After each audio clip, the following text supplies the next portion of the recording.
قصائی حضرات جانور ذبح سنت کے مطابق آج کل نہیں کرتے. سمجھ رہے ہیں؟ جانور ذبح کرنے کا طریقہ یہ ہے کہ اس پہ جب چھری چلائیں تو اس کی 4 رگیں کٹتی ہیں، کھانے کی نالی، ایک سانس کی نالی اور 2 خون کی نالیاں ہوتی ہیں. یہ کٹتی ہیں تو خون پریشر کے ساتھ نکلنا شروع. اس کے بعد جانور کو چھوڑ دیں، وہ بڑے آرام سے کٹ جاتی ہے، ویسے کریں گے کٹ جائیں گے. جانور کو چھوڑ دیں تاکہ اس کا بلڈ اچھی طرح باڈی سے نکل جائے. ذبح کرنے کا جو فلسفہ ہے اس کی بنیاد یہی ہے کہ جانور کا خون نکل جائے. خون ایک گندی ناپاک چیز ہے نا. قصائیوں کے پاس ٹائم کم ہوتا ہے. جیسے جن خواتین جو گائنی کے ڈاکٹر کے پاس جاتی ہیں نا اور بچے کی ڈیلیوری کا وقت ہو تو ڈاکٹروں کے پاس ٹائم بولو بھائی کم ہوتا ہے. جو نیچرل پروسیس ہے ڈیلیوری کا اس میں 1 ہفتہ بھی لگ سکتا ہے، 2 دن بھی لگ سکتے ہیں. بعض دفعہ درد اٹھ رہے ہیں، ختم ہو گئے، چلو جی واپس جاؤ، جب دوبارہ ہو تو دوبارہ آنا. بہت سے ڈاکٹر یہ ٹینشن نہیں لیتے. ان کے پاس چاپڑ، چھری، چاقو ہر وقت اویلیبل ہوتے ہیں اور قصائی بھی ان کے پاس ہر وقت موجود ہوتے ہیں. بھائی نہیں ہو رہا کاٹو اور بچہ باہر نکالو. تو وہ کیا کرتے ہیں؟ آپریشن کر کے پیٹ ویٹ کاٹا. بھائی ٹائم نہیں ہے ہمارے پاس. ان ڈاکٹروں کی بات کر رہا ہوں جو میرا بیان اس وقت نہیں سن رہے. سمجھ رہے ہیں؟ تو جیسے گائنی کی جو ڈاکٹرز ہیں ان کے پاس نیچرل ڈیلیوری کا ٹائم، جو پروسیس ہے نیچرل، اس تک انتظار کا ٹائم نہیں ہوتا تو انہوں نے چاپڑ لے کے بکتے بکتے لے کے عورت کا پیٹ کاٹا اور بچے کو باہر نکال کے سی دیا. بار بار یہ پروسیس ہو تو زب لگا دیں گی کچھ دنوں میں. آپ دیکھنا بھائی 2-3 بچے ہو گئے، بار بار کیا کاٹنا، زب لگایا پیٹ میں، زب لگا دیں گی ڈاکٹرز کہ بھائی دوبارہ آؤ بس یہیں سے نکالا کرو. وہ جو ونس اپون اے ٹائم بچے پیدا ہوا کرتے تھے، خاص طریقہ ہوتا تھا، مائیں چیختی تھیں، درد ہوتا تھا، پھر بچہ پیدا ہو گیا. پھر اللہ نے بھی قرآن میں بیان کیا حملتہ امہ کرہا ووضعتہ کرہا، ماں کا بڑا حق ہے، تکلیف سے جنا ہے اس نے. قرآن نے بیان کیا تو تکلیف ڈاکٹروں نے اٹھا لی ہے کہ اب آپ کو ٹینشن لینے کی ضرورت نہیں ہے. ہم ہیں بکتے بکتے لے کے چاپڑ واپڑ لے کے بیٹھے ہوئے ہوتے ہیں. تو جو ہماری عورتوں کے ساتھ ہسپتالوں میں بیڑا غرق ہو رہا ہے نا، اللہ کی پناہ ہے وہ. تو وہی حساب قصائی بھی کرتے ہیں جانوروں کے ساتھ. ان کے پاس بھی ٹائم نہیں ہوتا کہ جانور تڑپے، اس کا خون نکلے. یہ جلدی ٹھنڈا کرنے کے لیے اس کے حرام مغز میں چاقو مارتے ہیں. دیکھا ہوگا نا آپ سب نے، بھائی 4 رگیں کاٹی، اب جانور تڑپ رہا ہے، خون نکلنے دو اس کا. نہ ٹائم نہیں ہے، ابھی وسیم کا بیل بھی گرانا ہے، سلیم نے بھی رابطہ کیا ہوا ہے، ٹائم کم ہے، مقابلہ سخت ہے. تو فوراً کیا کرتے ہیں، اس کے آپ نے دیکھا ہوگا چاقو اندر مارتے ہیں. اس سے جانور کو تکلیف بھی بہت ہوتی ہے اور جانور جلدی ٹھنڈا ہو جاتا ہے. تو جانور کو اگر بہت ہی جلدی ٹھنڈا کرنا ہے تو بھائی ادھر گولی مارو ایک دم ٹھنڈا ٹھاٹ. اس ٹینشن کی ضرورت ہی نہیں ہے کہ 4 آدمی پکڑ کے رسی باندھ رہے ہیں، 6 آدمی اس کو گرا رہے ہیں، گردن گھما رہا ہے. بیل بھی دیکھ رہا ہے کہ 10 دن سے تو میری ایسی سیوا ہو رہی تھی، اتنا پروٹوکول، ابھی اچانک ہو گیا ان لوگوں کو. تو خام میں بیل کو بھی ٹینشن میں ڈال دیا آپ لوگوں نے. تو بھائی اگر یہی ٹھنڈا ٹھاٹ ہی کرنا ہے، ٹینشن ہی نہیں لینی ہے، تو ادھر گولی مارو ختم. یا اور آسان طریقہ، ادھر ایک چاپڑ مارو اس کے گردن پہ، پیچھے سے کٹ جائے گا ایک دم گردن الگ. ارے وہ آج کل تو مشینیں آ رہی ہیں، یہاں رکھو گے ایک دم گردن کیا ہو جائے گی الگ. 2 منٹ لگیں گے، نہ باندھنے کی ٹینشن.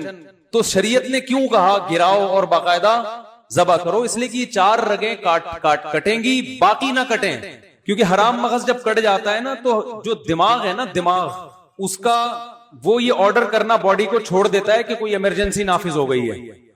دیکھیں یہ جو پیچھے رگیں جا رہی ہیں نا، جو ہمارے دماغ میں پیچھے سے رگیں جا رہی ہیں، ان کا ہماری باڈی سے اور ریڑھ کی ہڈی کے ذریعے کنیکشن ہے نا پوری باڈی سے.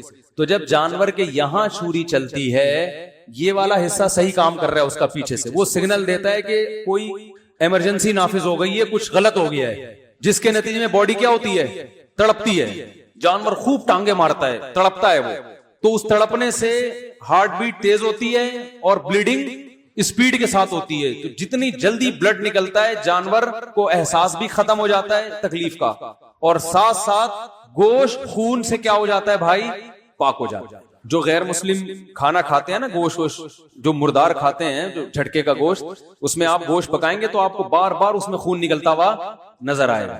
تو خون سے پاک ہو جاتا ہے. اس میں بڑی مصلحتیں ہیں. بیماریاں ساری جانور کے بلڈ میں ہوتی ہیں تو وہ بھی نکل جاتا ہے. خون ناپاک چیز ہے، اس سے بھی آپ بچ جاتے ہیں، اور گوشت میں ذائقہ بھی پیدا ہو جاتا ہے. یہ سارے فائدے حاصل ہوتے ہیں. تو اب کیا ہے کہ جب یہ ہڈی کاٹ ڈالی، یہاں سے مسئلہ کر دیا آپ نے تو وہ جانور ہو گیا ایک دم مردار. وہ جو سگنل جا رہے تھے نا دماغ سے اس کو کہ ایمرجنسی, وہ کنیکشن ہی کیا کر دیا, تو وہ ختم ہو گیا. تو اب وہ نہ تڑپتا ہے نہ اس کے وہ, تو وہ اس میں جو شریعت کا مقصد ہے وہ پورے طور پر حاصل نہیں ہوتا. تو جانور کو اگر یہاں سے کاٹا ہے حلال تو ہو جائے گا, لیکن یہ عمل کیا ہے, مکروہ ہے, ناپسندیدہ ہے. اور عام کمیلوں میں بھی نا کسائیوں کو اس کا پابند بنائے, کیونکہ یہ بلڈ جب جانور کے گوشت میں رہتا ہے تو اسے بیماریاں بھی آتی ہیں. آپ کو پتا ہے بڑے گوشت میں جتنی بیماریاں بلڈ کی وجہ سے ہیں. میں نے ایک ڈاکٹر سے سنا کہ اگر بڑے گوشت میں بلڈ کو اچھی طرح سے نکال دیا جائے تو بڑے گوشت کی بہت ساری بیماریاں جو بڑے گوشت کی وجہ سے ہوتی ہیں ویسے ختم ہو جائیں گی. تو اب آپ نے کیا کرنا ہے کہ جب جانور گرا ہے, قصائی نے جیسے ہی ذبح کیا تو پہلے تو آپ قصائی کو آرام سے, پہلے جانور گرانے سے پہلے سمجھا دیں قصائی کو آرام سے, بھائی 4 رگیں کاٹ کے بسم اللہ اللہ اکبر پڑھ کے 4 رگیں کاٹنی اور فوراً کیا ہو جانا ہے سائڈ. ٹائم نہیں ہے تو اتنے میں دوسرا جانور گرا دو, اس کو آرام سے ٹھنڈا ہونے دو. پورے سال بقرعید کا انتظار کیا ہے تو 10 منٹ اور انتظار نہیں کر سکتے کیا؟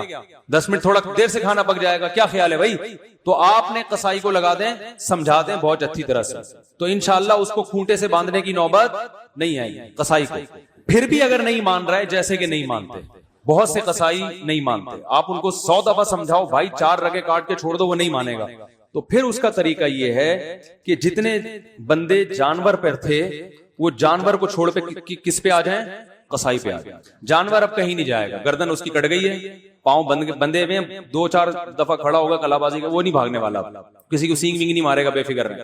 اب سارے بندے جو جانور پہ تھے کس پہ آ جائیں, قصائی پہ آ جائیں. اور جس کھونٹے سے جانور بندھا ہوا تھا تھوڑی دیر کے لیے اس کھونٹے سے اس قصائی کو باندھ. قصائی لوگ کہتے ہیں مفتی صاحب ہماری توہین کر رہے ہیں, میں آپ کی توہین نہیں کر رہا, کیونکہ آپ یہاں تک نوبت آنے ہی نہیں دیں گے, آپ تو 4 رگیں کاٹ کے الگ ہو جائیں گے, لہذا میں آپ کی بات کر ہی نہیں رہا. لیکن پھر بھی اگر آپ الگ نہیں ہو رہے تو آپ خود بتاؤ آپ کے ساتھ اور کیا کیا جائے اس کے علاوہ. اور چونکہ قصائی حضرات ہوتے ماشاءاللہ صحت مند ہیں, اس لیے میں کہتا ہوں کہ جتنے آدمی گائے پہ تھے نا وہ سارے کے سارے ادھر آ جائیں, کیونکہ اس طرح کا جو قصائی جو قابو میں آنے والا نہیں ہے, گائے کی لات برداشت ہو سکتی ہے, اس کی لات بولو بھائی وہ برداشت نہیں ہوگی. سارے اس پہ آ کے جس کھونٹے سے اس کو باندھا ہوا تھا, وہ بھی کرائے پہ اکثر لوگ کھونٹا لیتے ہیں, وہ کام آ جائے گا, ضائع ہونے سے بچ جائے گا نا, اس پہ باندھ دیں, جب ٹھنڈا ہو جائے تو پھر اس کو کھولیں, بولیں اب تم جانو اور بچڑا جائے. سمجھ رہے ہیں کہ نہیں سمجھ رہے؟ ایک مسئلہ تو یہ.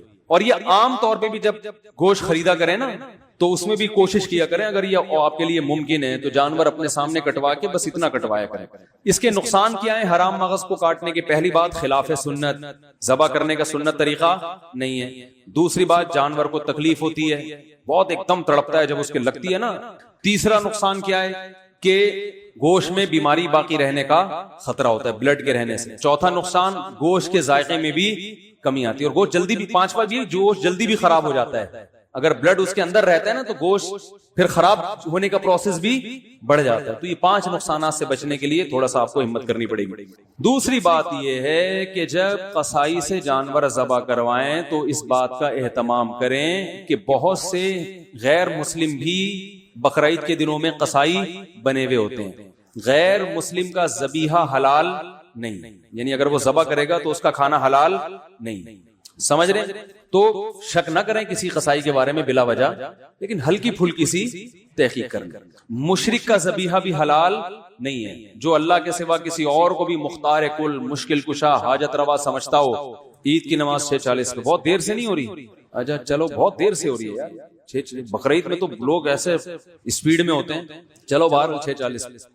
تو توحید پرست ہونا چاہیے. تو آپ پہلے سے جانتے ہیں اگر تو ٹھیک ہے, نہیں تو آج کل آپ کو پتا ہے خود مسلمانوں میں شرک بہت تیزی سے پھیل گیا. کسی ایسے سے ذبح نہ کروائیں جو بالکل بلا تعویل آپ صلی اللہ علیہ وسلم کو حاجت روا, مشکل کشا, ہر جگہ موجود, تو اللہ اور رسول میں کوئی فرق نہیں چھوڑا اس نے. تو اس طرح بھی اگر ہے تو پھر بھی ذبیحہ حلال نہیں ہوگا, چاہے وہ شیعہ میں ہو, دیوبندی میں ہو, بریلوی میں ہو, اہل حدیث میں ہو, کسی میں بھی ہو. مسلک کی بات نہیں ہے, بات ہے شخصیت کی. کوئی شخص بھی اس عقیدے کا حامل ہے تو اس کا ذبیحہ حلال نہیں ہے. وہمی بننے کی ضرورت نہیں ہے کہ اب آپ ہر آدمی کے لیبارٹری ٹیسٹ کروانے لگیں گے کیا عقیدہ ہے تیرا, جس کے بارے میں سیاق و سواق حالات سے لگ رہا ہو کہ یہ گڑبڑی ہے تو پھر اس سے پوچھ لیں.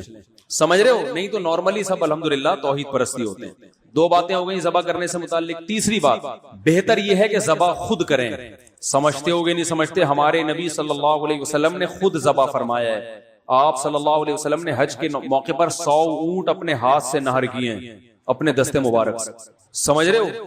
اور اپنی اضحیہ کو بھی، اپنی قربانی کو بھی آپ صلی اللہ علیہ وسلم خود ذبح کیا کرتے تھے. اس سے ایک تو دل تھوڑا سا مضبوط ہوگا. آج آپ جانور ذبح کر رہے ہیں، کل میدان جنگ میں دشمنوں سے مقابلہ بھی ہو سکتا ہے. جو یہاں اتنا نازک ہو کہ گائے ذبح ہوتے ہوئے دیکھ نہیں سکتا، تو وہاں میدان میں وہ بموں کا مقابلہ کیسے کرے گا؟ تو ضرورت تو پڑ سکتی ہے نا. جب جنگ ہوتی ہے تو پھر صرف آرمی تھوڑی ہوتی ہے، پھر جوانوں کو بھی بلایا جاتا ہے نا. تو ایسا نہ ہو آپ گئے اور پھر آپ نے ایکسکیوز کر لیا وہاں جا کے کہ سر ہم سے یہ منظر دیکھا نہیں جا. تو اس میں ایک دل بھی تھوڑا مضبوط ہوگا.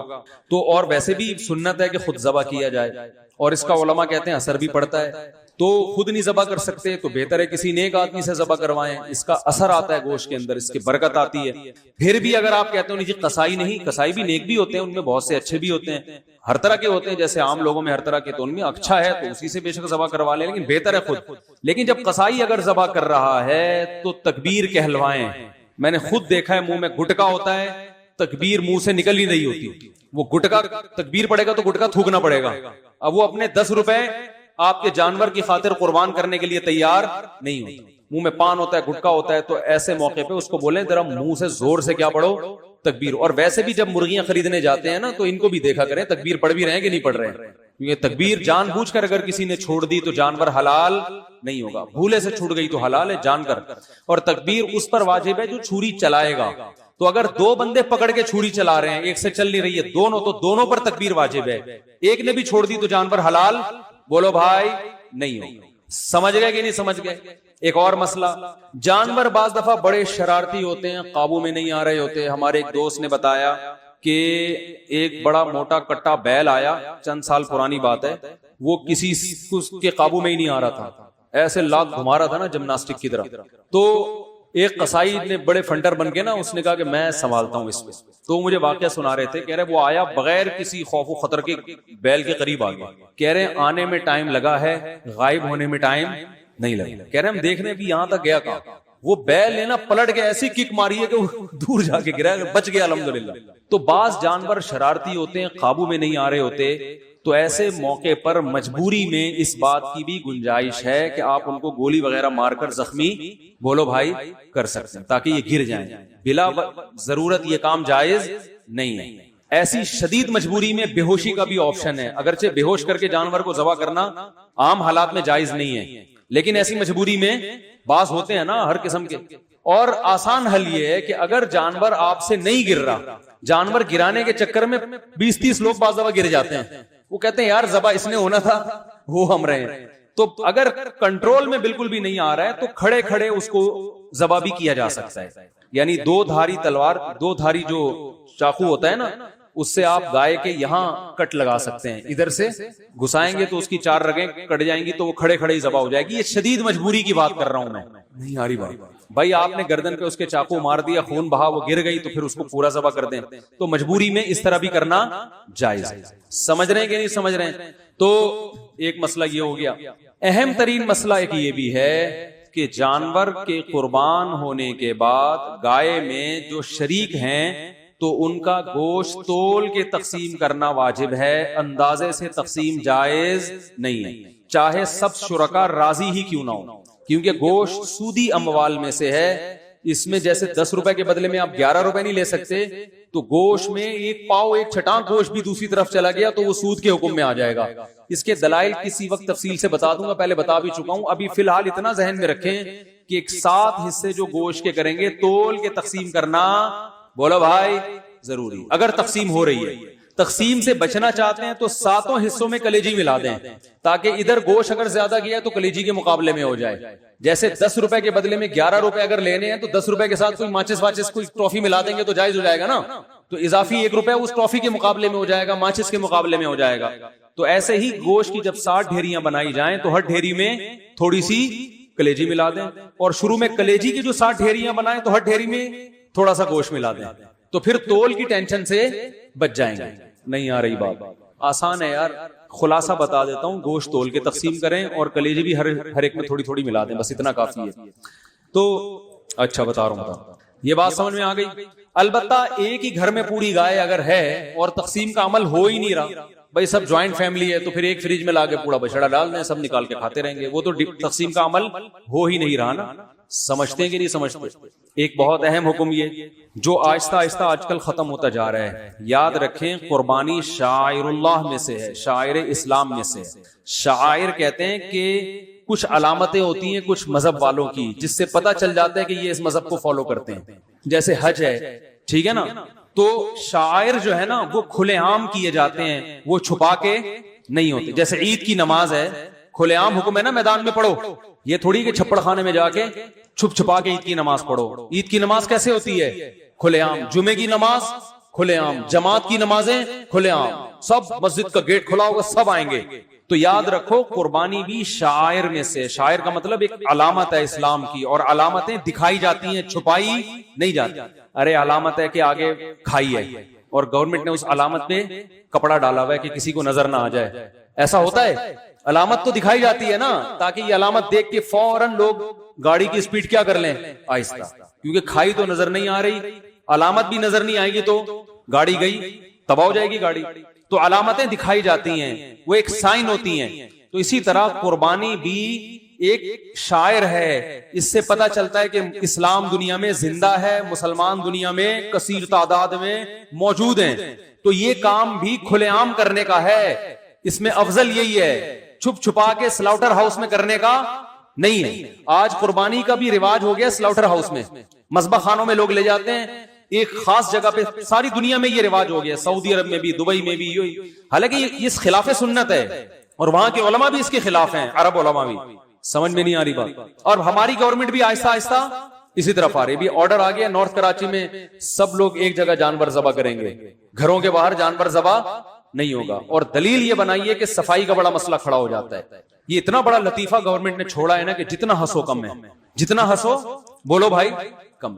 یعنی ایک بھنگی اور چمار جس کے گھر میں جگہ جگہ گندگی کے پیمپر پڑے ہوئے ہوں ہیں بھائی، اور وہ اپنی بیگم سے کہہ رہا ہے کہ بیگم تھوڑا صفائی کا خیال کیا کرو، آلو کے چھلکے ڈسٹ بن میں پھینکا کرو جا کے، جب بھی آلو کاٹو یہاں نہیں کاٹو، گھر میں آلو کاٹنے کی تمہیں اجازت نہیں ہے کیونکہ چھلکے پڑے ہوئے ہوتے ہیں، لہذا جب بھی آلو کاٹو تو گلی میں جا کے کاٹو تاکہ چھلکے تو لطیفہ ہوگا۔ بیوی ہنسے گی نا، بیوی کہے گی کہ آپ چھوڑو تو پہلے سے تھے، لیکن آج جو آپ نے چھوڑی ہے اور لطیفہ سنایا ہے، اللہ کی قسم اتنا خوبصورت لطیفہ آج سے پہلے آپ نے کبھی بھی نہیں سنا۔ گھر میں گندگی کے ڈھیر پڑے ہوئے ہیں اور آلو کاٹنے کے لیے آپ مجھے کہہ رہے ہو کہ گھر کے باہر جا کے کاٹا کرو تاکہ گھر میں کچرا نہ پھیلے۔ کراچی کو تو بھنگی خانہ بنا دیا کہ نہیں بنا دیا ان لوگوں نے؟ وہ بھنگیوں کا گھر اچھا ہوتا ہے جو کراچی کی حالت کی بھی ہے ان لوگوں نے، اتنا خون کھولتا ہے آپ کو کیا بتاؤں، کیونکہ ہمارا کراچی چھوڑنے کا دل نہیں چاہتا اور یہ مجبور کر رہے ہیں کہ ہم کراچی چھوڑیں۔ تو کوئی اپنے گھر کو، اپنے وطن کو جہاں وہ ہمیشہ رہا ہو، اس کو آپ گن پوائنٹ میں مجبور کرو یہ علاقہ چھوڑ دو، اس کی کیا کیفیت ہوگی؟ لیکن جو گند انہوں نے کراچی کا بنا دیا ہے نا بھنگی خانہ، ہر گٹر ابل رہا ہے بارش میں، ہر گٹر سے گندگی، یہ جو بارش کا پانی گلیوں میں تیر رہا ہے نا، اگر صرف بارش کا ہوتا ہم تیراکی سیکھتے اس میں کہ چلو یار یہ گٹر ہے، گٹر کے پانی ہے جو آپ کو یہاں کراچی کی گلیوں میں مل رہا ہے۔ کتنی بیماریاں پھوٹ، جب سے بارش ہوئی ہے میرا تو گلا ہی بیٹھا ہوا ہے، کیا کیا جراثیم اس میں، کیا کیا گندگی کے ڈھیر اس میں، گٹر لائنوں کی حالت ہے، پانی کا ایک قطرہ نہیں ہے پینے کے لیے، ٹینکر ڈلوا رہے ہیں لوگ۔ بتاؤ نارتھ کراچی میں پانی مل رہا ہے آپ کو؟ بولو نا بھائی، پانی کا ایک قطرہ نہیں ہے، صفائی کہاں سے ہوگی؟ صفائی تو ہوتی پانی سے ہے نا۔ جس کا دل چاہتا ہے اٹھا کے جہاں مرضی چاہے پیمپر پھینک دیتا ہے، کوئی اٹھانے والا گلیوں میں پیمپر۔ میں نے تو گھر میں کیمرے لگائے ہیں تو پتا چلا کہ ہمارے گھر کے باہر کچرا کون پھینک کے جا رہا ہے۔ جو جمعدار ہوتے ہیں نا پوری گلی کا کچرا جمع کر کے دیکھتے ہیں، کوئی دیکھ تو نہیں رہا، کسی کے گھر کے بھی آگے رکھ کے نکل لیتے ہیں۔ گورنمنٹ کو کوئی ہوش بولو ہے؟ جگہ جگہ گٹر ابل رہے ہیں، گندگی کے ڈھیر۔ اس دفعہ بارش 2 دن بارش ہوئی ہے، گاڑیاں تیرتے ہوئے گئی ہیں اپنے گھروں پہ، ڈرائیور بیٹھا ہوا ہے بس تیرتا ہوا جا رہا ہے۔ کرنٹ سے بچنے کا بہترین حل یہ کہ قوم کی سیفٹی کے لیے لائٹ بند کر دو، بہترین حل، تاکہ لوگوں کی جان اور مال کا کیا ہو؟ تحفظ۔ جان اور مال کے تحفظ کا بہترین طریقے کے کھمبوں میں بجلی بند کر دو۔ کیا خوبصورت علاج ہے یار گورنمنٹ کے پاس۔ تو خون کے آنسو رونے کا دل چاہتا ہے، کیا کچرا کنڈی بنا دیا۔ اتنا بڑا شہر بھائی، دنیا کے 5-6 بڑے بڑے شہروں میں سے ایک ہے. کسی اور کنٹری کے پاس ایسا شہر ہوتا جہاں ملٹیپل کلچر ہوتا, جہاں ہر قوم کے لوگ ہوتے, جہاں اتنا غریب کی ماں کراچی کو کہتے ہیں کہ نہیں کہتے؟ ارے جس کو ہم نے دنیا میں دیکھا ہے کھانے کو کہیں روٹی نہیں ہے, وہ کہاں آ جاتا ہے؟ کراچی. ہمارے لیے فخر کی بات ہے کہ کراچی آتا ہے وہ. میں آپ کو ایک واقعہ بیان کرتا ہوں. گلگت میں کہیں دور دراز علاقے میں گیا نا, گلگت کی کسی گاؤں میں. ہم کو بھی گھومنے پھرنے کا بڑا شوق ہے. کہیں گیا تو وہاں ایک ہوٹل تھا کچا سا. میں وہاں چائے پینے کے لیے گیا تو میری اردو سے ان کو اندازہ ہو گیا کہ یہ بندہ کہاں کا ہے, کراچی کا. یہ 15 سال پرانی بات ہوگی. انہوں نے مجھے, میں نے کہا بھائی ایک کپ ذرا چائے لے آئیے گا. تو ان کو اندازہ ہو گیا بندہ کہاں کا ہے, اسٹیشن گلگت کا لگ نہیں رہا. تو اس نے مجھے چائے پلائی, دودھ پتی بڑی مزیدار سی. میں پیسے دینے گیا, اس نے کہا نہیں. خاندانی آدمی تھا. میں نے کہا پیسے کیوں نہیں؟ اس نے بولا بھائی کراچی نے ہمیں بہت کھلایا ہے, ہمیں بھی ہمارے رشتہ داروں کو بھی. جو بے روزگار ہوتا ہے کہاں بھیج دیتے ہیں اس کو؟ تو اب کراچی والے سے ہم پیسے بولتے کیوں نہیں لیتے؟ تو اس شہر کی پورٹ ہے بھائی. رشیا نے جو افغانستان پہ قبضہ کیا تھا اس کا بنیادی مقصد وہ ٹماٹر نہیں تھے, اس کے بنیادی مقصد جو ہے نا, اور وہ فصلیں وہ اس کی اپنی ویلیو ہے. بنیادی مقصد اس کا کیا تھا؟ کراچی کی پورٹ. میں تو فشری جا کے میں نے ڈاکومنٹری بنائی, ابھی انشاءاللہ ہم اپنے چینل پہ اپلوڈ کریں گے. کتنی مچھلی ایکسپورٹ ہو رہی ہے یہاں سے, دنیا کو کھلا رہی ہے بھائی. اس شہر کا حال کیا کر دیا ہے آپ نے. جتنے بھی لوگ آئے ہیں نا یہاں پاکستان میں, جتنے بھی آئے ہیں, کراچی کو کسی نے لفٹ نہیں کرا. یہاں اپنوں نے بیڑا غرق کیا ہے, دوسروں کی کیا آپ شکایت کریں.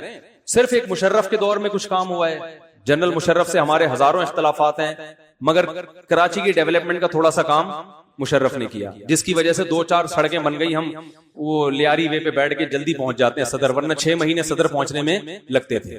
وہ 6 مہینے کا سفر 2-4 مہینے میں الحمدللہ طے ہو جاتا. 50-50 آیا کرتا تھا بچپن میں. تو اس میں انہوں نے دکھایا کہ پہلے میں بتا دوں کس کس نے کراچی پہ محنت کی ہے. دوسرا نعمت اللہ خان جو جماعت اسلامی کے تھے. تیسرا مصطفیٰ کمال. ان 3 آدمیوں کے علاوہ میرے علم میں کوئی چوتھا آدمی نہیں ہے جس نے کراچی کو لفٹ کرائی. سمجھ رہے کہ نہیں سمجھ رہے کہ لطیفہ کسی نے بھیجا بڑا ٹائٹ. وہ لطیفہ ہی ہے, اس کو حقیقت نہ سمجھیں, کیونکہ میری عادت ہوتی ہے چٹکلا آتا ہے تو پارسل کر دیتا ہوں. ڈپریشن ختم ہوتی ہے نا اس سے. تو اس کا حقیقت سے تعلق ہے یا نہیں ہے میں اس کا ذمہ دار نہیں ہوں, نہ میرا یہ دعویٰ ہے. وہ لطیفہ یہ تھا کہ جہاں سے نواز شریف جہاں ختم ہوتا ہے وہاں سے زرداری شروع ہوتا ہے, جہاں زرداری ختم ہوتا ہے وہاں عمران خان شروع ہوتا ہے, جہاں عمران خان ختم ہوتا ہے وہاں سے پھر نواز شریف شروع ہو جاتا ہے. یعنی یہ ایک لامتناہی سرکل ہے. میں اس سے 100% متفق ہوں یا نہیں ہوں اس پہ میں کوئی کمنٹس نہیں کروں گا, لیکن لطیفہ خاندانی ہے کہ نہیں ہے, یعنی ختم ہی نہیں ہو رہے بھائی. جہاں سے ختم ہوتا ہے اگلا اس سے بڑھ کر, اس سے آگے سے شروع ہو کے پھر وہ اس سے بھی آگے سے شروع, دوبارہ سے شروع ہو جاتا ہے. چلو وہاں ختم ہو جاتا ہے تو ہم کہتے ہیں اب ختم نہیں ہو رہا بھائی یہ سلسلہ. تو کراچی کا جو بیڑا غرق کر دیا انہوں نے. اب ایک چیز تھی ہمارا کراچی میں قربانی دبا کے ہوتی ہے الحمدللہ. کیسی گلیوں میں رونق نظر آ رہی ہے. بچڑے کراچی والوں کو تو بیچاروں کو ویسے بھی جانور پالنے کا موقع زمینیں نہیں ہے نا یہاں پہ. پنجاب والے تو پورے سال پالتے ہیں, ان کے تو گائے سے اور بھینسوں سے سلام دعا پورے سال رہتی ہے. کراچی میں تو ایسا ماحول نہیں ہے. تو ایک ماحول ملا ہے بقرعید میں, بچے بھی خوش ہوتے ہیں, گائے بندی بھی ہے, بڑے پڑھے لکھے لوگ ڈاکٹر انجینئر وہ بھی گائے کی خدمت کر رہے ہیں. اچھا لگتا ہے نا دیکھنے میں یار, ایک مذہب سے محبت ہے, ایک شاعر ہے, ان جانوروں سے کیسا لگاؤ ہوتا ہے. بھی دیکھو گلیوں میں کیسی رونق, رات کو کیسے لوگ لے کے گھوم رہے ہوں گے جانور. تو اسی میں یہ بھی ہے کہ وہ قربانی بھی اپنے گھروں کے باہر کرتے ہیں لوگ, اور سب خوش ہوتے ہیں, سارے گھر کی پوری فیملی شریک ہوتی ہے اس. خواتین بھی دلچسپی لیتی ہیں, بھائی گائے کٹ رہی ہے. اب گورنمنٹ نے اعلان کیا ہے کہ چونکہ صفائی کا بڑا مسئلہ کھڑا ہو گیا لہذا مخصوص جگہوں پہ قربانی ہوگی. تو یہ ویسا ہی لطیفہ ہے جیسے آپ کے گھر میں جگہ جگہ گندگی کے ڈھیروں, بیگم سے آپ کہہ رہے ہیں آلو گلی میں بیٹھ کے چھیلا کرو, چھیل کے کچرا پھیلا. تو بھائی یہ اس کا حل نہیں ہے. گندگی کا حل یہ ہے کہ گورنمنٹ حرکت میں آئے, کسی کے گھر کے باہر اوجڑی پڑی ہوئی ہے جرمانہ لگائے اس کے اوپر. میں آسٹریلیا میں گیا ہوں, وہاں اتنا میں وہاں کی صفائی دیکھ کر میں تو ایک ہفتہ صفائی دیکھتے ہی بے ہوش رہا ہوں کہ یار یہ ہے کیسا کنٹری. ہم کراچی سے اٹھ کے ڈائریکٹ کہاں چلے گئے تھے آسٹریلیا. جب وہاں اترا ہوں تو میں تو ایک ہفتے تک نا میں واقعی اب نارمل سے میری کنڈی, میں نے کہا یار مجھے تو ایسا سکون مل رہا ہے سانس لینے میں کہ یعنی بہت زیادہ صفائی. تو انہوں نے مجھے بتایا کہ بھائی گھر کے باہر اگر گھاس, سب گھروں کے باہر گرینری ہے, درخت ہے, درخت کاٹنے کی اجازت نہیں ہے, پینلٹی لگتی ہے, جرمانہ لگتا ہے. گھر کے باہر اگر گھاس کسی کے بڑھ گئی تو ایک نوٹس آتا ہے گورنمنٹ کی طرف سے کہ آپ کے گھر کے باہر گھاس بڑھ گئی. دوسری دفعہ میں اگر نہیں کٹوایا جرمانہ لگے گا. تو وہ اپنے گھر کے باہر کی گھاس پہ کنٹرول کر سکتے ہیں، ہم ان اوجڑیوں پہ اور علائشوں پہ کنٹرول نہیں کر سکتے کہ بھائی جس کے گھر میں قربانی ہوئی اس کے گلی میں اگر خون نظر آیا، چھیچڑے نظر آئے اور وہ سری اور پائے سڑے ہوئے نظر آئے یا بدبو آئی، اس گھر والے پر اتنا جرمانہ ہوگا. اس طرح لوگوں میں صفائی کی ایک اویئرنیس بھی پیدا ہوگی نا، صفائی کا ایک شعور پیدا ہوگا. قوم کو صاف بنانے کی ضرورت ہے، صفائی ستھرائی سکھانے کی ضرورت ہے. یہ جیسے آپ گھر میں بیگم سے بولو بیگم آلو گھر میں ہی بیٹھ کے چھیلا کرو، چھل کے ڈسٹ بن میں ڈالا کرو، بیڈ پہ نہیں پھینکا کرو. پر جب اتارو تو یہ ڈسٹ بن میں ڈالا کرو، بیڈ پہ نہیں چھوڑا کرو. یہ نہیں ہوتا کہ یہ بچی کو پیمپر نکال لیں تو گلی میں بیٹھ کے نکالا کرو. اس کا نہیں آ رہی بات میرا خیال ہے سمجھ میں. تو قربانی شاعر اسلام میں سے ہے بھائی، یہ ہر گھر میں ہونی چاہیے. اور اس میں عید کی خوشی بھی ہے، ابراہیم علیہ السلام کی ایک سنت کی یاد بھی ہے، مذہب کا بھی ہے، اور اس میں گوشت کی لذت بھی ہے. اب آپ دیکھ لو سعودی عرب میں، UAE میں قربانی کا مزہ نہیں ہے. بقرعید منانے لوگ یہاں کیوں آتے ہیں؟ اس لیے آتے ہیں کہ وہاں قربانی کا مزہ نہیں ہے. گورنمنٹ نے صفائی کر کے اتنا زیادہ لوگوں کو وہ کر دیا ہے کہ بس وہ سلاؤٹر ہاؤس بنے ہوئے، وہاں جا کے قربانی کریں. گھروں میں جو لوگ جانور لا کے باندھ نہیں سکتے، وہاں کے بہت سے علماء بھی اس کے خلاف ہیں، لیکن گورنمنٹ کے آگے کون بول سکتا ہے؟ تو اب ہمارے ملک میں ایک رونق ہوتی ہے بقرعید کی. وہاں سے جو لوگ آتے ہیں نا سعودی عرب سے، عرب ملکوں سے، وہ کہتے ہیں یہاں بقرعید کا مزہ زیادہ ہے. دیکھو نا ابھی تمبو لگے ہوئے ہیں، گائے بیٹھی ہوئی ہیں، لوگ چارپائیاں ڈال کے بیٹھے ہوئے ہوتے ہیں بھائی. اچھا لگتا ہے کہ نہیں لگتا؟ گلی میں رونقیں ہوتی ہیں کہ نہیں؟ یہی تو عید ہے. اس عید میں یہی تصور آپ نے ختم کر دیا تو پھر وہ عید نہیں رہے گی، اور جو شاعر کا جو بنیادی مقصد تھا وہ حاصل نہیں ہوگا. ایک اہم بات یہ بھی ہے کہ لوگ بہت سے بیرون ملک قربانی کرتے ہیں، تو یاد رکھو بیرون ملک وہ قربانی کرے جو ایک قربانی گھر میں بھی کرے، پھر تو آپ بیرون ملک کریں. اگر ساری قربانی بیرون ملک کر رہے ہیں، یہ شریعت میں پسندیدہ نہیں ہے. سمجھ رہے ہو نا؟ کیونکہ اس میں صدقہ اصل نہیں ہے، اس میں تو اصل یہ کہ جانور ذبح کیا جائے. تو اور دوسری بات یہ ہے کہ اجتماعی قربانی میں حصہ لینے سے بھی بہتر یہ کہ آپ اپنا جانور اپنے گھر میں لے کر آئے. علماء کہتے ہیں جانور خریدنا بھی ثواب ہے قربانی کا، اس میں جو آپ دھکے کھائیں گے، سوراب گوٹ کے کیچڑ میں جب آپ کلابازیاں کھائیں گے، یہ بھی ثواب ہے. یہ سب کس کے لیے ہو رہا ہے بھائی؟ اللہ کے لیے ہو رہا ہے نا. تھوڑا سا اپنی پرسنالٹی کو تھوڑے دن کے لیے نیچے لے آئیں گے، میں اتنا بڑا آفیسر ہوں، میں مینیجر ہوں، میں کیوں ہے گائے وائے یہ کیا ہے سوراب گوٹ. او بھائی تھوڑی دیر کے لیے اپنی پرسنالٹی کو کیا رکھو، سائڈ کرو. اللہ کا حکم ہے جاؤ سوراب گوٹ میں ذرا کلابازیاں کھاؤ، وہاں جا کے کیچڑ میں گرو، پتہ چلے گا. صحیح ہے نا؟ ٹھیک ہے. پھر وہاں سے جانور لے کر آؤ، پھر اس کو کھلاؤ، اپنے ہاتھوں سے نہلاؤ. یہ سب چیزیں ثواب میں لکھی جائیں. سمجھتے ہو کہ نہیں سمجھتے ہو؟ مجھے بڑا اچھا لگتا ہے لوگ ایک بقرعید سے پہلے ہی 1 سال سے کہتے ہیں ہم نے بکرا پالا ہوا تھا قربانی کے لیے. بہت اچھی بات ہے. سمجھ رہے ہو نا؟ 1 سال سے پالا ہوا ہے آپ نے، اور اچھا ہو گیا نا. تو پہلے سے لاؤ اس کو، جتنا جلدی لاؤ گے ثواب زیادہ ملے گا. بہت سے لوگ قربانی کر نہیں رہے. اسٹائل دیکھو اب لوگوں کے نا، روکھے مزہ نہیں ہے، دلچسپی ختم ہو رہی ہے. اسٹائل یار وہ 3 حصے وہاں دے دینا، وہ مدرسے میں ہو رہی ہے، یا وہ مفتی صاحب کا بھی سنا ہے کچھ کر رہے ہیں، یہ یار ادھر جا کے گائے بول رہے ہیں آ کے دیکھ تو لو. گائے بھی دیکھنے کے لیے تیار بولو نہیں بھائی، آپ پر اعتماد ہے وہ کر دو. گوشت وہ وہیں دے دیے گا کسی کو حضرت. وہ تو یہ کیا ہے یار؟ یہ کون سا اسٹائل ہے؟ سب سے دیکھو اجتماعی قربانی جو دینی مدارس کرتے ہیں نا، ان کا بڑا مقصد یہ ہوتا ہے کہ کم از کم نہ کرنے سے کر لینا بہتر ہے. کیونکہ بہت سے لوگ ممی ڈیڈی ٹائپ کے ہوتے ہیں، وہ کہتے ہیں ہم نہیں بکرا لائیں گے، ہم گائے نہیں لے کر آئیں گے، ہم نہیں کاٹیں گے، یہ نہیں ہوگا وہ نہیں ہوگا. تو وہ نہ کرنے سے بہتر ہے کہ چلو آپ کے لیے قربانی ارینج کر دی، انتظام کر دیا، کم از کم آپ کا فریضہ ادا ہو جائے گا، گوشت آپ کا گھر پہنچا دیا جائے گا، آپ صرف آخر میں بیٹھ کے پیڑے کھا لینا. نہ ہونے سے بہرحال یہ بھی بہتر ہے. تو مدارس نے تو آپ کو ایک سہولت دے دی، لیکن بہتر یہی ہے کہ آپ اپنی قربانی خود کریں. گھر میں بچے بھی خوش ہوتے ہیں، اور اس بہانے بچے پیدا کرنے کا بھی دل کرے گا آپ کا کہ کاش میرے گھر میں بچے ہوتے تو یہ بکرا دیکھ کے کتنے خوش ہوتے. ہم تو بتائیں صحیح بات ہے، جو بقرعید میں بچوں کی خوشی ہوتی ہے وہ خوشی خود والدین کے لیے بڑی خوشی کا ذریعہ بنتی ہے. سمجھتے ہو کہ نہیں سمجھتے ہو؟ تو دوسری بات ایک اہم یہ بھی ہے کہ جانور یہ جو ہم کاٹتے ہیں صدقہ بھی کریں، گوشت رکھ بھی سکتے ہیں، پورا گوشت بھی رکھ سکتے ہیں. اس میں صدقہ کرنا ضروری نہیں، پورا گوشت صدقہ کرنا افضل نہیں ہے. سمجھ رہے ہیں؟ کچھ نہ کچھ کھانا ہے، کیونکہ بقرعید میں یہ گوشت کی نسبت کس کی طرف ہوتی ہے؟ اللہ کی طرف. تبھی بقرعید کے 3-4 دنوں میں چوتھے دن بھی روزہ حرام ہے، حالانکہ اس میں قربانی نہیں ہے لیکن اثرات رہتے ہیں نا. تو 4 دن روزہ رکھنا کیا ہے؟ بولو بھائی حرام ہے، تاکہ اللہ نے جو ہماری میزبانی کی ہے اس سے ایوائڈ لازم نہ آئے. اعراض بولتا تو مشکل ہو جاتا، کیونکہ آپ کی کسی نے دعوت کی، آپ نے کہا میرا روزہ ہے، وہ زبردستی تو نہیں ٹھوسے گا نا، تو اللہ نے کہا یہاں تمہارے روزے کا عذر نہیں چلے گا. تو یہ اسی لیے ہے کہ یہ اللہ کی طرف سے کیا ہے میرے بھائی، ضیافت. تو آپ کہنی میں یہ ایسے ہی ہے جیسے کسی میزبان نے آپ کو بلایا دعوت پہ، آپ گئے اس کے گھر کھانا کھانے کے لیے، اس نے کھانا لا کے رکھا، آپ نے سارا کھانا شاپر میں ڈال دیا. کیا کر رہے ہو بھائی؟ کہہ رہے میں کسی غریب کو کھلا دوں گا جا کے.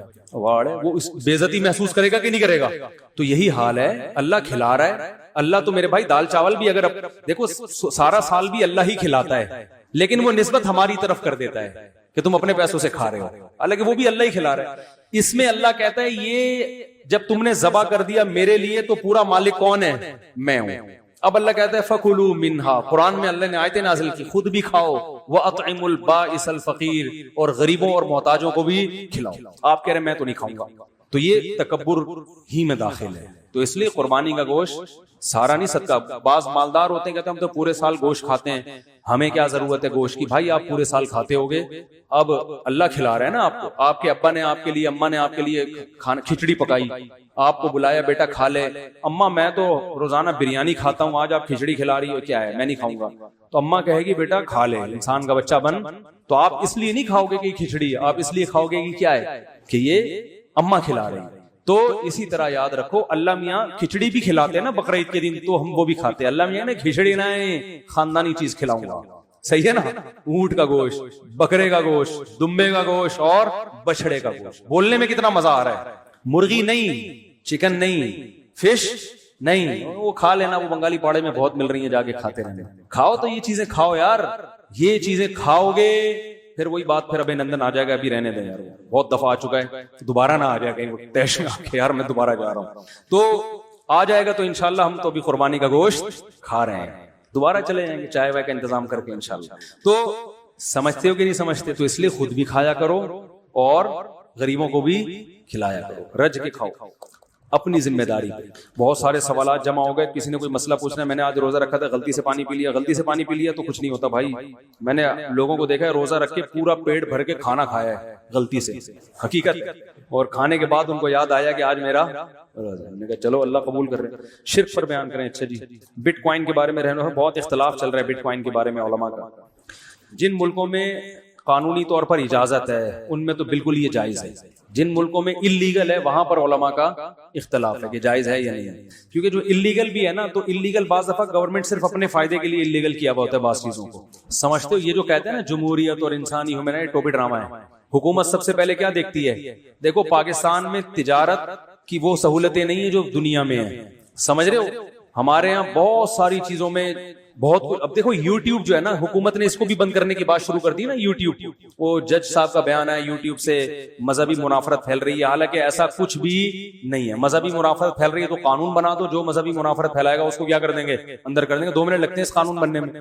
اور جس کو دیکھ رہے ہو بار بار پھر قواریت کی بات کر رہا ہے، FIR کاٹ کے اندر کرو، کس نے منع کیا اس کو؟ تو اصل میں پیچھے پیغام کچھ اور ہوتا ہے، زبان سے بولا کچھ اور جاتا ہے.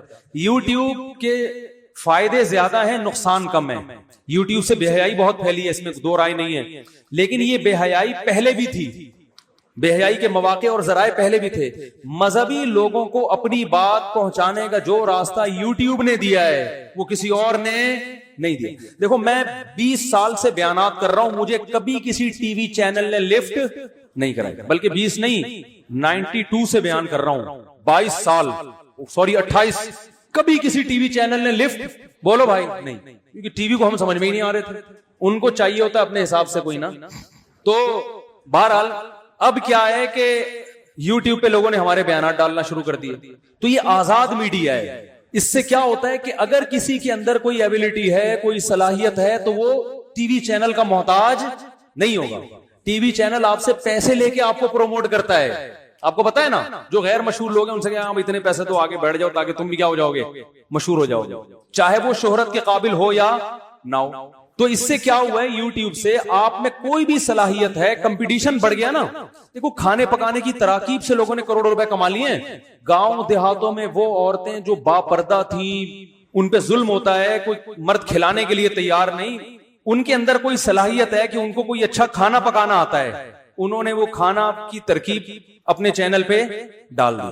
دنیا نے جب تجربہ کیا بھائی یہ تو بڑا ٹیسٹی کھانا بن رہا ہے, لوگوں نے اس کے چینل کو سبسکرائب کیا, ایسی خواتین لاکھوں پتی بن گئی ہیں گھر کے, یعنی جس کے اندر جو صلاحیت تھی وہ کھل کے چینل پہ سامنے آئے. کمپٹیشن ہے, یعنی ایسا مقابلہ ہے جو بالکل نیچرل ہے کہ بھائی جس کے اندر صلاحیت ہوگی وہ اوپر جائے گا, جس میں صلاحیت نہیں ہے وہ اوپر نہیں جائے گا. نہیں آ رہی بات. لیکن حکومت کو لوگوں کی یہ آزادی پسند نہیں ہوتی. گورنمنٹ ہر دنیا میں یہی ہے, سوائے امریکہ اور 2-4 کنٹری ہیں جہاں واقعی امریکہ کو آپ جتنا مرضی برا بلا کہیں, لیکن ایک خاندانی چیز ہے کہ جو کم از کم اپنے ملک کے اندر جو ان کے قوانین ہیں نا, تو اگر آزادی انہوں نے نعرہ لگایا تو واقعی لوگوں کو آزادی دی بھی ہے. تبلیغی جماعتیں امریکہ سے آتی ہیں, وہ کہتے ہیں یار ہم وہاں جتنے آزاد ہیں نا پاکستان میں اتنے آزاد نہیں ہیں کچھ چیزوں میں, تو کچھ چیزوں قانون کی بالادستی ہے. ہمارے ہاں بس دبایا جا رہا ہے لوگوں کو, کمانے نہیں دیا جا رہا. کمانا شروع, ابھی دیکھو یوٹیوب کی لوگوں کی ارننگ آ رہی ہے تو اب دیکھنا اس پہ ٹیکس اتنا لگا دیں گے لوگوں کے منہ سے نوالا چھیننا شروع کر دیں گے. اور چلو ٹیکس لگاتے, وہ ٹیکس صحیح استعمال ہوتا, کراچی کی گلیاں صحیح ہو جاتی, روڈ بن جاتے, تو بھی ہم کہتے ٹیکس لے لو یار. صرف وہ ان سے افسرانے بالا کی توند بھرنے کے علاوہ کچھ حاصل نہیں ہوتا. تو کیا سسٹم ہے یار, اسی میں ہم گزارا کر رہے ہیں صرف اس لیے کہ اسلامی کنٹری ہے بھائی. کیا ہے بھائی, اسلامی ملک ہے اور کچھ نہیں ہے, اور ہمارا ہے پیدا یہی ہوئے. تو اپنی جگہ سے انسان کو اپنے غریب خانے سے بھی کیا ہوتی ہے. آپ کے ابا اگر اللہ نہ کرے کوئی گھنٹیاں بجا بجا کے بھی بھاگتے ہوں تو ابا تو آپ کے ہی ہے نا, کیا کرے گا آدمی بھائی جیسے بھی. اب کیا کریں, ہے تو ہمارا ہی. کیا خیال ہے, بیٹھ پہ تو پی آئی اے میں پھر بھی ہم کبھی جانا ہوتا تو پی آئی اے ہی ملتی ہے ہم کو. تو اب یوٹیوب کا کیا مسئلہ ہے کہ جس میں بھی کوئی صلاحیت تھی انہوں نے اپنی صلاحیتوں کو یوٹیوب پہ ڈالا. آپ کو پتا ہے اسکول سے اتنی نالج نہیں مل رہی ہے جتنی یوٹیوب سے مل رہی ہے لوگوں کو. اسکول سے نہیں مل رہی تھی. اسکولوں کے دھندے کیا ہو رہے ہیں آہستہ آہستہ. آپ کو انگلش سیکھنی ہے, آپ ایک ٹیچر ہائر کرو, اس سے پڑھو, پھر آپ یوٹیوب پہ سرچ کرو کون سا زیادہ اچھا پڑھا رہا ہے. آپ کو لگا بھائی یہ زیادہ اچھا پڑھا رہا ہے, تو آپ اگلے دن اپنے ٹیچر کو بولو گے سر یہ ایڈوانس فیس ہے, یہ چائے ہے پتلی گلی سے, آپ بولو بھائی کیا ہو گیا. چلے پورے کورسز لوگوں نے کر لیے ہیں یوٹیوب پہ بیٹھ کے, انگلش سیکھ لی, عربی سیکھ لی. میں نے ایک دفعہ کسی سے کہا یار عربی لینگویج کے کچھ کورسز بھیجو اپنے, اس نے اتنے سارے یوٹیوب پہ لنک بھیج دیے کہ اتنے ادارے تو آپ سرچ کرنا چاہتے تو آپ کی عمر ختم ہو جاتی. اتنا کچھ ہے اس کے, غلط بھی بہت کچھ ہے. تو غلط تو جو کرنے والا ہے وہ تو ویسے ہی گندگی میں, وہ غلط کے تو اور ویسے اتنے وسائل ہیں, صحیح زیادہ ہے. سمجھ رہے کہ نہیں سمجھ رہے. اب سپریم کورٹ کے جج نے بیٹھے بیٹھے شوشہ چھوڑ دیا کہ یوٹیوب پہ کیا ہونا چاہیے, بین ہونا چاہیے. تو یہ بلا وجہ پتہ نہیں کیا مسئلہ کیا ہے لوگوں کے ساتھ. سمجھتے ہو کہ نہیں سمجھتے. لوگ مجھے کہہ رہے ہیں مفتی صاحب کا بھی یوٹیوب کا چینل ہے تو تکلیف ہو رہی ہے. مجھے اس لیے تکلیف نہیں ہو رہی, ہمارا چینل بند ہونے والا انشاءاللہ اس لیے نہیں ہے کہ ہمارا یہاں سے رجسٹرڈ ہی نہیں. سمجھتے ہیں کہ نہیں سمجھتے. میں تو آپ لوگوں کے فائدے کے لیے کہہ رہا ہوں کہ اگر گورنمنٹ ایسا کچھ کام کرتی ہے تو آپ اس کے خلاف کیا کریں, احتجاج کریں. کیونکہ لوگوں کا گلا گھوڑ دیتے ہیں, لوگوں کی آزادی سلب کر رہے ہیں, اور اتنا وہ چائنا پہ قیاس کر رہے ہیں. چائنا نے تو اپنی قوم کو غلام بنا کے رکھا ہوا ہے. چائنا میں آزادی تھوڑی ہے, چائنا میں آزادی ہے کیا, ایسا غلام بنا کے جکڑ کے رکھا ہوا ہے لوگوں کو انہوں نے. تو کہاں سے کہاں بات چلی گئی, یہ بات آئی کہاں سے, بات کہاں سے آئی, بٹ کوائن سے بات آئی. تو میں تو اس کے جائز ناجائز ہونے کا فتویٰ نہیں دے رہا ابھی, بڑے علماء سے پوچھیں آپ. لیکن گورنمنٹ کے جو اس کو اللیگل قرار دیا ہوا ہے, تو ہو سکتا ہے اللیگل قرار دینے میں فائدہ ہو قوم کا, لیکن یہ بھی ہو سکتا ہے کہ یہ قوم کو نقصان پہنچا رہا. دونوں رائے, دونوں باتیں ہو سکتی ہیں. تو یہ ہماری گورنمنٹ کے اللیگل اور لیگل ہونے کا بہت فائدہ ہوتا ہے. کیس ہوگا میرے خلاف بلا وجہ بیٹھے, میں کیوں اندر ہو جاؤں. تو جو گورنمنٹ قانون بناتی ہے بہترین قانون, اس میں قوم کے وسیع تر مفاد کو سامنے رکھ کر. یہ گورنمنٹ کے قانون اتنے اچھے ہوتے ہیں کہ ہمارے سابق وزیر اعظم پہ جب کرپشن کا کیس چلا کہ انہوں نے کرپشن کی ہے, تو بجائے اس کے کہ اس کیس کی سماعت کے لیے ثابت کرتے کہ میں کرپٹ نہیں ہوں, آئین سے یہ شقی کیا کر دی, اڑا دی. قوم کے وسیع تر مفاد کے لیے صادق اور امین کی شق مارکیٹ سے کیا کر دی گئی ہے, قوم کے وسیع تر مفاد کے لیے قانون سازی ہوئی ہے کہ اب وزیر اعظم کے لیے صادق اور امین ہونا ضروری نہیں ہے. پرلے درجے کا کوئی چور ہو, ایک نمبر کا بدماش ہو, تو بھی وہ صدر اور وزیر اعظم بن سکتا ہے. تو آپ کو پتا ہے بہت اچھا قانون, اور سب کو اس کو فالو کرنا چاہیے. سمجھ رہے ہیں, کرنا چاہیے بھائی. ہم کیوں قانون کے خلاف بات کریں, پاگل ہیں کیا. اگلے جمعے ہم بیان نہ کریں, بقرعید آپ لوگ گوشت کھا رہے ہو, ہم بقرعید جیل میں منا رہے ہوں. تو اس لیے بہت اچھا قانون ہے. جو بھی قانون سازی ہو بہت ہی اچھی ہوتی ہے. اچھا میرے ہاتھ پر پٹی بندھی ہوئی ہے, ایکسیڈنٹ کے باعث وضو کرتے ہوئے میں پٹی پر مسا کر سکتا ہوں, پٹی گیلی کرنی پڑ, جی ہاں پٹی پہ مسا کر سکتے ہیں. اگر جانور کو سوزوکی اتارا اور بھاگ جاتا ہے اور انتہائی بے قابو ہو جاتا ہے اور عوام کو روند رہا ہو اور لوگوں کی جان کو نقصان ہو اس کا خطرہ ہو, تو کیا اب اس صورت میں جانور کو گولی ماری جا سکتی ہے؟ ہاں بھائی, سوزوکی سے اتارتے ہوئے جانور بعض دفعہ شارٹ ہو جاتا ہے اور یوٹیوب پہ ویڈیوز ہیں اٹھا کے ادھر پٹخا, تو ایسے موقع پہ اسے گولی مار دیں اور مرنے سے پہلے اس کو کیا کر دیں, ذبح کر دیں, بسم اللہ, اور گوشت کھائیں. بقرعید نہیں ہوگی وہ, ٹھیک ہے. اگر مالدار ہیں, اللہ نے پیسہ دیا ہے, تو دوبارہ قربانی کر لیں, ایک چھوٹا موٹا دمبا لے لیں بے شک, اور اگر غریب ہیں تو بس قربانی کا ثواب مل گیا. سمجھ رہے ہیں؟ تو یہ کر سکتے ہیں. اور کسی پروفیشنل آدمی کو لے جایا کرو, سمجھ رہے ہو, جانور اتارنا چڑھانا یہ ہر آدمی کا کام نہیں ہے. خود نہیں آج کل لوگوں سے گاڑی میں چڑھا جاتا, تو جانور کو اتار کے لائیں اور جو ہے اس کا خیال کریں. بارشوں میں یہ بھی ہو رہا ہے کہ کھمبوں میں کرنٹ آتا ہے. پچھلے سال ایک صاحب کے اچھا خاصا بیل کھمبے سے چپک کے پہلے ہی اس بیچارے کا انتقال ہو گیا.